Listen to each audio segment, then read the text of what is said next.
અગાઉના વિડિયોમાં આપણે બરાબર વિઘટન પ્રક્રિયાઓમાં ઉષ્મીય વિઘટન અને વિદ્યુત વિભાજનીય વિઘટન પ્રક્રિયાઓનો અભ્યાસ કર્યો હતો.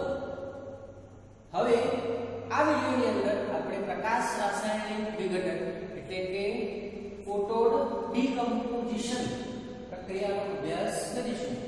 તો પ્રવૃત્તિ 1.8 ની અંદર કે એક બાષ્પ વાડકીમાં 2 ગ્રામ સિલ્વર ક્લોરાઇડ નો રંગ તમે જોશો તો સફેદ રંગનો હશે. થોડી વાર માટે બાષ્પ વાડકીને સૂર્યપ્રકાશમાં ઊભી રાખો.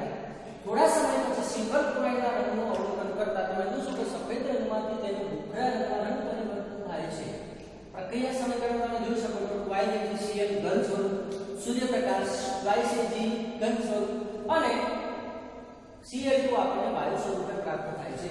એવી રીતે YCGBr સિલ્વર બ્રોમાઇડ, આ છે સિલ્વર ક્લોરાઇડ, આ છે સિલ્વર બ્રોમાઇડ, સૂર્યપ્રકાશની હાજરીમાં YCG વત્તા Br શ્યામ અને સ્મિત ફોટોગ્રાફીમાં સિલ્વર ક્લોરાઇડ અને સિલ્વર બ્રોમાઇડનો ઉપયોગ થાય છે. તો અહીંયા સિલ્વર ક્લોરાઇડ અને સિલ્વર બ્રોમાઇડનું સૂર્યપ્રકાશની હાજરીમાં વિઘટન થતા ચાર્જ આપણને ઘન સ્વરૂપે પ્રાપ્ત થાય છે અને ક્લોરીન અને બ્રોમિન વાયુઓ આપણને વાયુ સ્વરૂપે પ્રાપ્ત થાય છે. આ બે પ્રક્રિયાઓમાંથી સૂર્યપ્રકાશની હાજરીમાં વિઘટન થતા આપણને જુદી જુદી નિપજો પ્રાપ્ત થાય છે. પરીક્ષામાં પ્રશ્ન પૂછાય કે બ્લેક એન્ડ વ્હાઇટ ફોટોગ્રાફીમાં કયા કયા પદાર્થો વપરાય, તો અહીંયા તમે લખી શકો છો YCGCl, YCGBr, સિલ્વર ક્લોરાઇડ અને સિલ્વર બ્રોમાઇડ, આ બંને પદાર્થોનો ઉપયોગ થાય છે.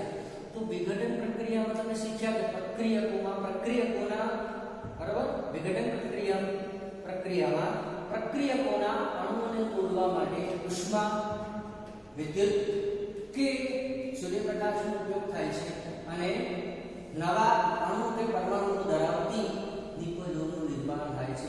આ ત્રણ વિઘટન પ્રક્રિયાઓમાં ઉષ્માનું શોષણ થાય છે અને ઉષ્માનું શોષણ થાય છે માટે આ ત્રણ પ્રક્રિયાઓ ઉષ્મા શોષણ પ્રક્રિયાઓ એન્ડોથર્મિક પ્રોસેસ છે. પરીક્ષામાં તમને ઉષ્માક્ષેપક અને ઉષ્મા શોષક પ્રક્રિયાઓ વિશે પૂછાય તો ઉષ્મા શોષક પ્રક્રિયાઓ એ વિઘટન પ્રક્રિયાઓ છે, સંયોગીકરણ પ્રક્રિયા એ ઉષ્માક્ષેપક પ્રક્રિયા છે. બરાબર, એના વિશેનો પણ આપણે અગાઉના વિડિયોમાં અભ્યાસ કર્યો છે.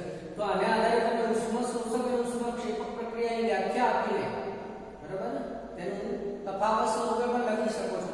સંયોગીકરણ પ્રક્રિયામાં બે પ્રક્રિયકો ભેગા થઈને એક નિપજનું નિર્માણ થાય છે. વિઘટન પ્રક્રિયામાં એક પ્રક્રિયકમાંથી બે કે તેથી વધુ નિપજોનું નિર્માણ થાય છે. પેલી ઉષ્માક્ષેપક પ્રક્રિયા છે, એક્ઝોથર્મિક પ્રોસેસ છે, અને આ ઉષ્મા શોષક પ્રક્રિયા છે. વિસ્થાપન પ્રક્રિયા, ડિસ્પ્લેસમેન્ટ રિએક્શન. પ્રશ્ન થાય વિસ્થાપન એટલે શું? ધક્કો મારવો, ધકેલવું, એક વસ્તુના સ્થાને બીજી વસ્તુનું આવવું એટલે વિસ્થાપન કહેવામાં આવે છે. Displacement reaction. તો વિસ્થાપન પ્રક્રિયા કોને કહેવાય? જે રાસાયણિક પ્રક્રિયામાં વધુ ક્રિયાશીલ તત્વ ઓછા ક્રિયાશીલ તત્વને તેના સંયોજન કે દ્રાવણમાંથી દૂર કરે તેને વિસ્થાપન પ્રક્રિયા કહે છે. આમાં જે ધાતુનું આપણે વિસ્થાપન કરવાનું છે એનું જલીય દ્રાવણ લેવું ખાસ જરૂરી છે. બરાબર, તો અહીંયા ધાતુની સક્રિય શ્રેણી દર્શાવેલી છે. બરાબર, પ્રવૃત્તિ 1.9 કે લોખંડની 3 ખીલીઓ લે અને કાચ પેપરથી ઘસીને સાફ કરો. 2 કસનરી લો, બંને કસનરીમાં 10-10 ml કોપર સલ્ફેટનું દ્રાવણ લો.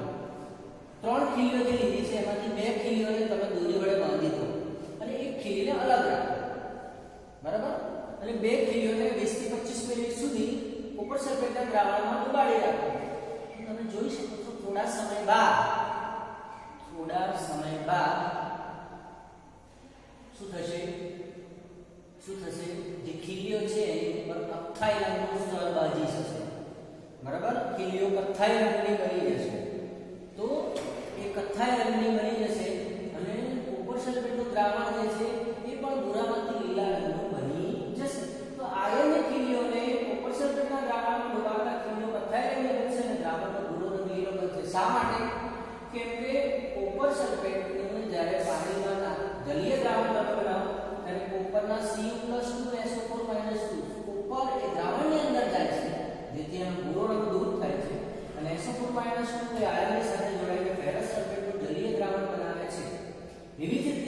ધાતુની પટ્ટીને પણ કોપર સલ્ફેટના જલીય દ્રાવણમાં ડુબાડો તો ઝિંક એ કોપર કરતાં વધુ સક્રિય હોવાથી ઝિંક એ કોપરનું વિસ્થાપન કરશે અને ઝિંક સલ્ફેટનું જલીય દ્રાવણ આપણને પ્રાપ્ત થશે અને કોપર